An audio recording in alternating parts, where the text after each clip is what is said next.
Сәлем достар, сіздермен мөлдір. Бүгін сіздерге карамельная девочка тортының рецептісімен бөлісемін. Видеоны соңына дейін қараңыздар. Бұл торттың құрамы өте жеңіл әрі қолжетімді. Ең алдымен карамелін дайындап қоямыз. Ол үшін қызып тұрған табаға қантты салып, ергенше жақсылап тоқтатпай араластырамыз. Қант түйіршік болмау керек. Содан соң мұздай сары майды салып, тағы да араластырамыз. Үнемі араластырып тұрамыз. Енді кілегейді аз-аздан қоса отырып, тоқтатпай араластырамыз. Қоюланғанша араластыра береміз. Астындағы от өте жай болу керек. Қатты күйдіріп алмауымыз қажет. Дайын болған карамелімізді басқа ыдысқа құйып, бетін пищевой пленкамен контактілеп жауып, суытамыз.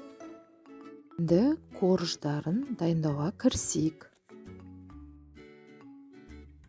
Алдымен уксус пен ас содасын араластырып, гастетіп қоямыз. Ыдысымызға бөлме температурасында қаймақты саламыз. Оның үстіне қант ұнтағы және сарыуызды салып, миксердің көмегімен араластырамыз. Біркелкі араласқан соң бөлме температурасындағы сары майды салып, тағы да жақсылап араластырамыз. Гастетілген сода мен уксусымызды құямыз.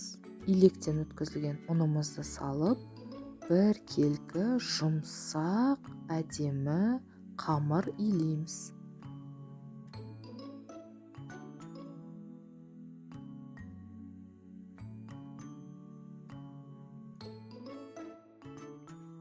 Иленген қамырды 15-20 минутқа қойып қоямыз.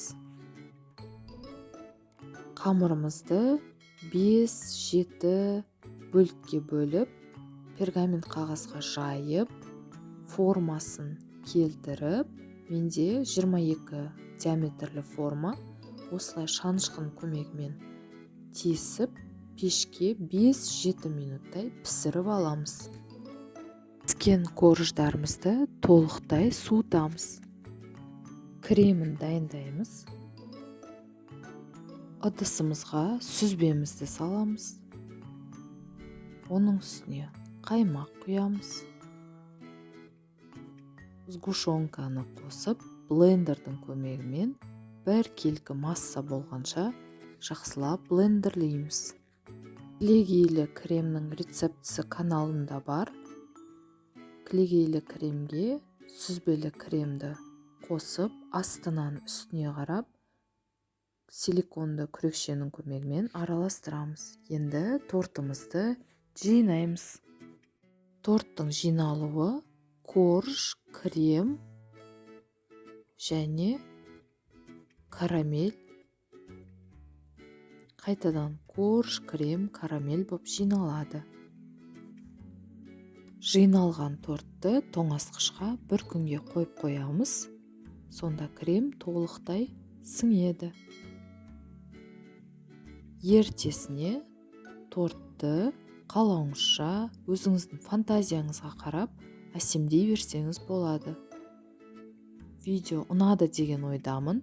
Міндетті түрде жасап көріңіздер. Видео ұнаса, лайк басып, комментарий жазып, каналыма тіркелуді ұмытпаңыздар. Бұл торт өте тойымды және қолжетімді.